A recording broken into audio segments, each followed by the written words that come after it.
नमस्कार श्रोतेहो, लेखनानंदमध्ये तुम्हा सर्वांचं पुन्हा एकदा हार्दिक स्वागत। आजच्या होळी विशेष भागामध्ये लेखक श्रीनिवास गोडसे यांचा वाण नाही पण हा लेख मी तुमच्यासाठी वाचणार आहे। श्रोतेहो, तुम्ही ही म्हण ऐकलीच असेल, ढवळ्या शेजारी पवळ्या बांधला, वाण नाही पण गुण लागला। अहो, पुण्य मित्राचे गुण माझ्या अंगात दिसायला लागताच आईच्या तोंडी ही म्हण ठरलेली असेल। शक्यतो असे गुण जे मी उधळायचो ते तिला त्रासदायक व्हायचे, त्यावर एक दणका नेहमी मी खाल्लाय आणि त्यासोबत ही म्हण सुद्धा ऐकली। आमच्या लहानपणच्या काळात की नाही, अशा म्हणी पाठ असणाऱ्या कितीतरी मावशा आणि काकू आमच्या गल्लीत होत्या। तिसरी चौथीला या म्हणी आणि वाक्प्रचारांचा फायदा मात्र भरपूर झाला। अशा काकू आणि मावशी यांचा हा गुण मात्र पटकन लागला। बघा की, आपल्या नकळत असे कित्येक रंग आपल्याला लागत असतात। अहो, हे शरीर म्हणजे वेगवेगळ्या लागलेल्या रंगांचं म्हणजेच अनुभवाचं गाठोड आहे। जे संपर्कात आले त्यांचा वाण नाही तरी गुण आपण घेतलेलाच असतो। कधी कुठला रंग आपण घेऊ सांगता येत नाही। जीवनाचा एक विचार नियम तेज ज्ञान फाउंडेशन मध्ये सांगितला जातो। तो विचार नियम असा आहे की ज्या गोष्टीकडे आपण लक्ष द्याल ती गोष्ट आपल्या जीवनात वाढते। मग बघा, आपले लक्ष कशावर येते? ज्यावर आहे ते वाढणार। मला हा नियम मनोमन पटतो, कारण जीवनात सकारात्मक राहावे यासाठी हे एक मोठे कारण आहे। आपले लक्ष सकारात्मकतेकडे असले की जीवनात ती वाढते, नकारात्मक असले की नकारात्मकतेकडे आपले जीवन जाते। आपला परिवार, मित्र, समाज याचा फार मोठा प्रभाव आपल्यावर असतो। कुण्या एका व्यक्तीचे बोलणे आपण मन लावून ऐकले तर तसाच रंग आपल्याला लागतो। आपणही त्याचे विचार आणि त्यामधून आपल्या जीवनात आलेले तसलेच अनुभव पुढे प्रसारित करू लागतो। एक गंमत सांगतो हा। आमच्या वर्गात सुनील आणि अनिल असे दोघे जण होते। अनिल थोडा तोत्र बोलायचा आणि सुनील त्याची चेष्टा करायचा। वर्ग हसायचा आणि त्यामुळे सुनीलही मुद्दामून तोत्रे बोलायचा। पुढे पुढे तर सुनील सरळ बोलणेच विसरला आणि आज तागायत तो सुनील तोत्रा बोलतोय। त्यामुळे आपली संगत आपणच ठरवावी आणि आपण कुठे लक्ष द्यावे हेही आपणच ठरवावे। मी ना अनेक वर्ष, यंदा ही होळी चांगली नाही गेली, गेल्या वर्षी फार मजा आली होती वगैरे वाक्य ऐकत आलोय। त्यामध्ये सणाचे नाव बदलले की प्रत्येक सणांचा असलाच अनुभव लोक वाटत असतात।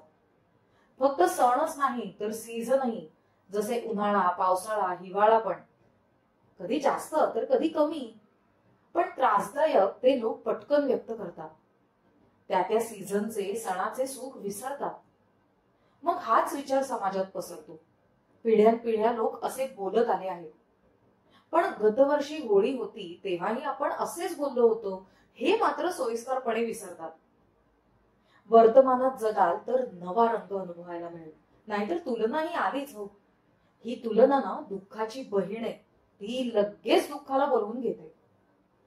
गेले अनेक दिवस ना दिवसाची सुरुवात करताना व्हॉट्सअपवर, फेसबुकवर मी सर्वांना सुप्रभात, गुड मॉर्निंगचे मेसेज करत असताना एक मराठी गाणी पाठवायचा गुण म्हणजेच रंग म्हणूया आता आपण, तो मी लावून घेतलाय।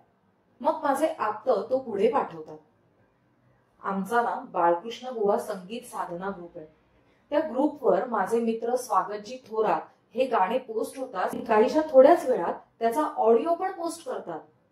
मग या दोन्ही मेसेजचा रंग सगळेच अनुभवतात, पुढे पाठवतात। जगात अत्युच्च अशा गाणी आणि संगीत या गोष्टी आपण प्रसारित केल्याचा आनंद दिवसभर वाटत राहतो। हा तर सांगायची गोष्ट ही की आज याकरता मन राम रंगी रंगले हे गाणे निवडले होते। तर विचार करत होतो की 8 ओळीचे हे काव्य राम रंगाचे गुणगान करणारे। राम रंग म्हणजे काय हे सांगताना दुसऱ्या कडव्यात एक शब्द आला, भवतरंग। विचार केला, या शब्दाची फोड केली तर 2 शब्द मिळतात, भव अधिक तरंग आणि भवत अधिक रंग। हा भवत म्हणजे वर्तमान आणि वर्तमान याचा सरळ अर्थ असा की ज्यामध्ये विचार नसतात। पण ज्या वेळेला आपण विचार करू लागतो ना तेव्हा आपण एकतर भविष्यात किंवा भूतकाळात रंगलेलो असतो. वर्तमान म्हणजे निर्विचार अवस्था, समाधी. या अवस्थेचा रंग म्हणजेच रामरंग, भवतरंग. तुलना नसलेली अवस्था, दुःखविरहित म्हणावं तर. हा विचार मी केला हे म्हणणे चुकीचे आहे, कारण विचार येतच असतात हो, ते करणे हा प्रकार नसतोच मुळी. जगात अनेक नेतृत्व करणाऱ्या लोकांना असेच विचारांचे रंग लागले, मग ते कोणीही असो.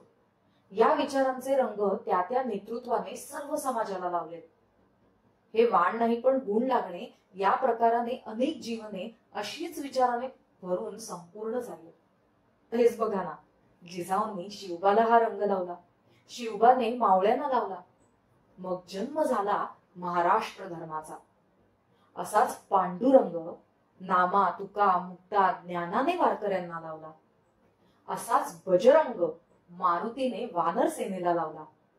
आणि असाच श्रीरंग श्यामरंग कबीराने मीरेने कृष्ण भक्तांना लावला.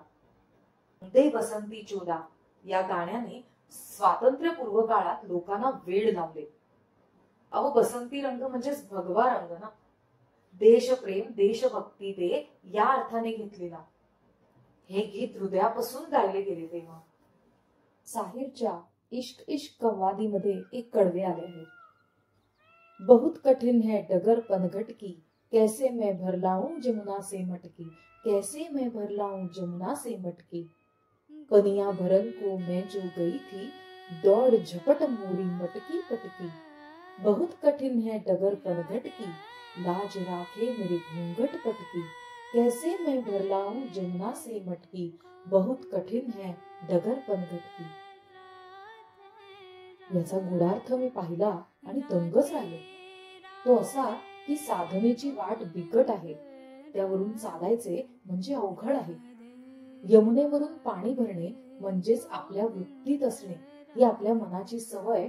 आता हा श्याम म्हणजेच अनुभव हा गुरु मला अडवेल. पाणी भरून देणार नाही, वृत्तीत अडकून देणार नाही.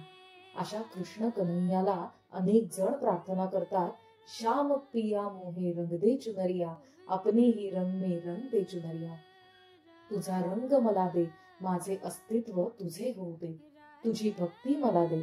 तिच्या यज्ञात आपल्या वृत्ती आणि विकार जाळल्यावर आपल्या प्रियजनांकडून रंग लावून घेणे म्हणजेच आपला अहंकार मिटवणे. तो चेहरा जो वर्षभर आपण जपतो सजवत राहतो, त्याच्यावर अतोनात जीवापाड प्रेम करतो, त्यालाच रंगवून विद्रूप करणे हे पण आनंदाचे.